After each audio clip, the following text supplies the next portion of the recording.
네, 성도 여러분 하루 동안 평안하셨습니까? 2022년 11월 3일 목요일 새벽 기도회를 시작하겠습니다. 오늘 저희들에게 주신 하나님의 말씀은 다니엘서 2장 1절부터 13절까지 말씀입니다. 다니엘서 2장 1절부터 13절까지 말씀 제가 봉독해 드리도록 하겠습니다. 느부갓네살이 다스린 지 2년이 되는 해에 느부갓네살이 이 꿈을 꾸고 그로 말미암아 마음이 번민하여 잠을 이루지 못한지라. 왕이 그의 꿈을 자기에게 알려주도록 박수와 술객과 점쟁이와 갈대아 술사를 부르라 말하매 그들이 들어가서 왕의 앞에 선지라. 왕이 그들에게 이르되 내가 꿈을 꾸고 그 꿈을 알고자 하여 마음이 번민하도다 하니 갈대아 술사들이 아람말로 왕에게 말하되 왕이여 만수무강하옵소서. 왕께서 그 꿈을 종들에게 이르시면 우리가 해석하여 드리겠나이다 하는지라.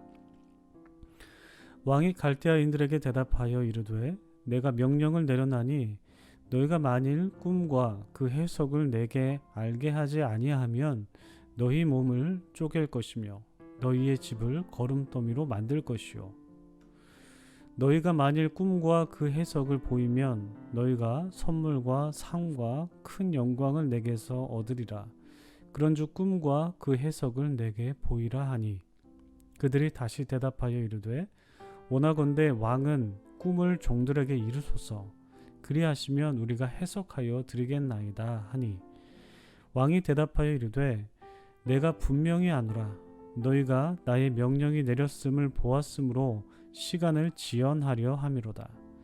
너희가 만일 이 꿈을 내게 알게 하지 아니하면 너희를 처치할 법이 오직 하나이니 이는 너희가 거짓말과 망령된 말을 내 앞에서 꾸며 말하여 때가 변하기를 기다리려 함이라. 이제 그 꿈을 내게 알게 하라. 그리하면 너희가 그 해석도 보일 줄을 내가 알리라 하더라. 갈대아인들이 왕 앞에 대답하여 이르되 세상에는 왕의 그 일을 보일 자가 한 사람도 없으므로 어떤 크고 권력 있는 왕이라도 이런 것으로 박수에게나 술객에게나 갈대아인들에게 물은 자가 없었나이다. 왕께서 물으신 것은 어려운 일이라.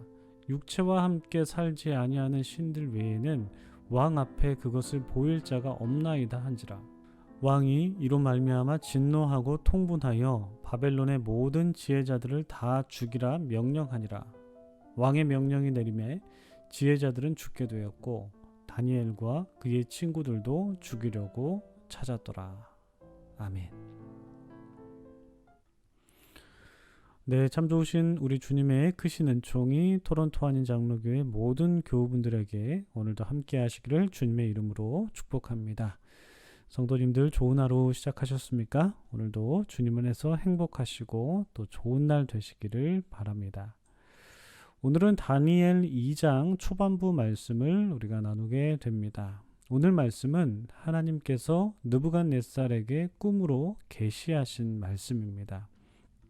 그러나 느부갓네살과 바벨론의 박수나 술사들도 그 꿈을 모두 다 이해하지 못하는 답답함에 처하게 되죠. 특별히 느부갓네살은 그 꿈의 내용을 이제 갈대아 술사들에게 알려주지 않고 그 꿈의 내용과 그 꿈의 해석까지 해보라고 명령을 합니다. 이에 술사들은 굉장히 당황해하죠. 꿈의 내용을 좀 알려주셔야 좀 해몽을 할 수 있다 이렇게 말을 하지만 도리어 느부갓네살은 내가 그 꿈의 내용을 알려주지 않더라도 너희가 스스로 내용을 알아내야 올바른 해석도 가능할 것이다 라고 하면서 꿈을 알려주지 않습니다. 그러자 술사들이 굉장히 당황해하면서 누군들 그 꿈을 알 수 없고 해석할 수 없을 것이다 이렇게 저항을 하자 느부갓네살이 그 모든 술사들을 처형하는 데 이르게 되죠. 이게 바로 오늘 본문인데요. 네, 오늘 본문의 소재는 이제 꿈이죠. 심리학자인 프로이드는 그 꿈의 재료는 현실에서 주어진다라고 그렇게 보았습니다. 제 아무리 이상하게 연출되는 꿈이라고 해도 그 꿈의 재료는 현실에서 주어진 것이다 이렇게 보는 것이죠. 저도 어렸을 때 꾸었던 꿈 중에서 아직까지 생생하게 기억나는 꿈이 하나 있거든요. 제가 예전에 청년부 시간에 살짝 말씀드리기도 했었는데, 그 꿈에서는 현실 세계에 없는 존재가 출현하기도 했습니다. 그런데 그 꿈의 배경은 이제 현실 속에 있었던 곳을 무대로 하고 있었습니다. 그러니까 이렇게 꿈이라는 것, 우리가 꾸는 꿈은 그 현실의 어떤 조각들이 불규칙하게 모여서 영상으로 연출되는 것이 바로 우리가 꾸는 꿈일 것입니다. 이런 꿈은 이제 프로이드에 의하면은 이제 무의식이 되기도 하고, 또한 우리의 무의식이 꿈에서 발현된다라고 그렇게 말을 하는데, 이런 것이 바로 현대 과학자가 해석한 꿈이라면 고대 근동에서의 꿈은 이제 신의 계시를 받는 통로로 여겨졌습니다. 실제로 하나님은 꿈을 통해서 하나님의 뜻을 나타내 보이셨죠. 비단 오늘 본문뿐만 아니라 오늘 본문과 아주 흡사한 요셉 이야기에서도 하나님은 바로에게 꿈으로 당신의 뜻을 나타내셨습니다. 그 창세기 하반부에 나와 있는 그 요셉 이야기 말씀드리는 것입니다. 그런데 문제는 이제 바로나 오늘 본문에 나오는 느부갓네살은 하나님의 꿈을 해석할 능력이 전혀 없었다라는 것이죠. 그리고 이 꿈으로 매우 힘들어하고 있다라는 것입니다. 그러니까 이 꿈이 단순히 무의식이 발현되는 것에 그치는 것이 아니라 이 꿈이 무언가 특별한 계시가 있는 것 같았기 때문이죠. 그런데 이 꿈을 해석할 길이 없기 때문에 답답해하고 굉장히 초조해하는 것입니다. 그러니까 바벨론의 유명한 박수나 술사를 데리고 와서 이 꿈을 알아내라, 이 꿈을 해석해 봐라 라고 해도 그들도 이 꿈을 알 수도 없고 그리고 해석할 수도 없었습니다. 그러니까 다니엘서는 기본적으로 신 목사님께서 말씀하신 것처럼 이제 하나님의 주권에 대해서 기술한 책인데요. 그러니까 하나님께서 이 세상을 경영하신다라는 것을 선포하는 묵시서가 바로 다니엘서입니다. 그러니까 하나님께서는 이 세상을 다스리시는 주권자로서 하나님의 뜻을 오늘 본문에서 이제 꿈을 통해서 드러내셨는데, 당시 최고의 권력자인 바벨론 왕뿐만 아니라 그에게 속한 많은 주술사들도 하나님의 뜻을 알아차리지 못했다라는 것이 오늘 본문의 핵심이죠. 그러니까 그들에게 한계가 있었다는 것입니다. 그러니까 제 아무리 천하를 호령하는 바벨론의 왕이라고 하더라도, 그리고 그 당시 지혜롭다 여김받는 박수나 술사라고 하더라도 모두 다 한계가 있었다라는 것이죠. 모두 다 알 수 없고 모두 다 깨달을 수 없는 것이 사람의 한계입니다. 사람은 자신의 한계를 직면하게 되면 번민하게 되죠. 오늘 바벨론 왕은 크게 한숨 쉬며 답답해하고 이제 번민에 빠지게 되었는데요. 비단 바벨론 왕뿐만 아니라 우리도 우리의 한계를 경험하게 되면 내 자신은 굉장히 초라하게 느껴지기도 하고, 그리고 바벨론 왕처럼 번민에 빠지기도 하고, 때로는 분노하기도 합니다. 그리고 때로는 아주 심각하게는 극단적인 선택에 이르기까지 하죠. 게다가 우리는 신앙인이잖아요. 그러니까 신앙인으로서 나에게 벌어진 일들, 그리고 내 주변에 벌어진 일들을 신앙적으로 이게 해석하기가 힘들고, 또한 앞으로 벌어질 일들을 쉽게 예측할 수가 없어서 고민하고 또 번민하지만, 그런데 그럼에도 불구하고 하나님의 시계는 돌아가고 있고 하나님은 당신의 뜻대로 이 세상을 경영하신다는 것입니다. 그러니까 느부갓네살이 하나님의 뜻을 몰라서 번민해하고 있을 그 시간에도 하나님은 세계를 경영하고 계셨습니다. 이 부분을 묵상해 보면 어떻게 보면 굉장히 좀 슬퍼지더라고요, 저는. 왜냐하면 하나님과 내가 좀 동떨어졌다는 거리감도 들기도 했기 때문인데, 왜냐하면 나도 느부갓네살처럼 하나님의 뜻을 몰라서 번민하면서 슬퍼할 때가 있는데, 그럼에도 하나님의 시계는 째깍째깍 돌아가고 있고 하나님의 다스림은 지속되고 있다라는 그런 사실에 슬픔이 들기도 하고, 나는 하나님과 좀 무관한 사이인가, 그런 생각도 들기도 한다라는 것이죠.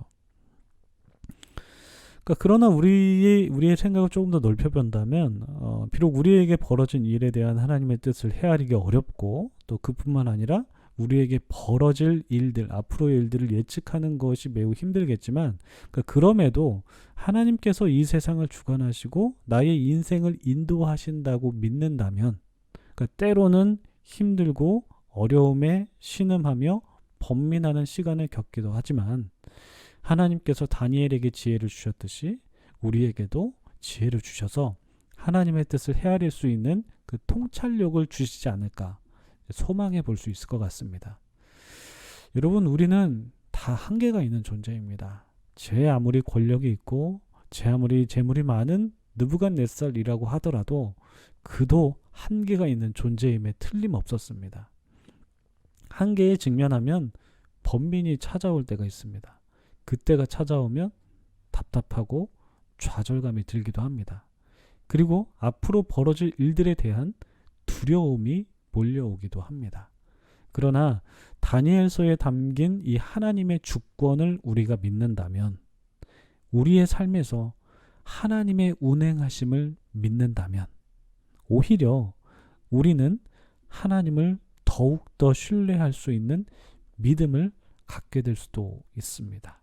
그러니까 우리에게 벌어진 일들을 다 헤아릴 수 없고 우리에게 앞으로 벌어질 일들을 예측하기 힘들 수도 있지만, 그래서 한계점을 느낄 때도 있지만, 그럼에도 신실하신 하나님을 바라보며 신실하신 하나님을 의지하며 나아가는 우리가 되기를 소망합니다.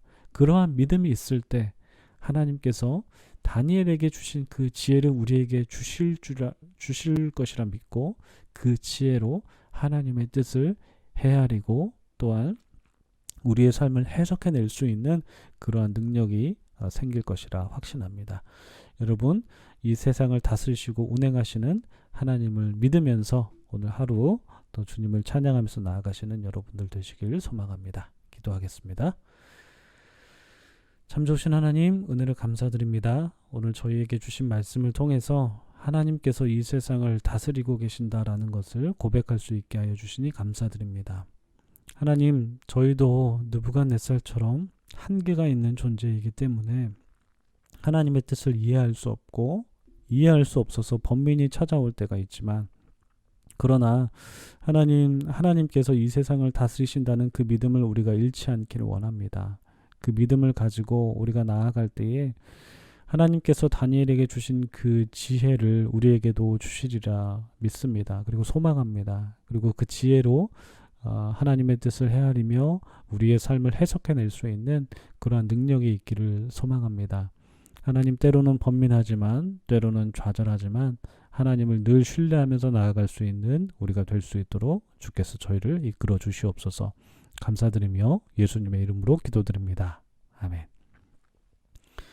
네, 성도 여러분, 오늘도 주님 안에서 좋은 날, 복된 날 되시고요. 행복하시길 바라고요. 많이 웃으시고요. 하나님을 의지하시는 복된 날 되시기를 바랍니다. 계속해서 기도하시겠습니다.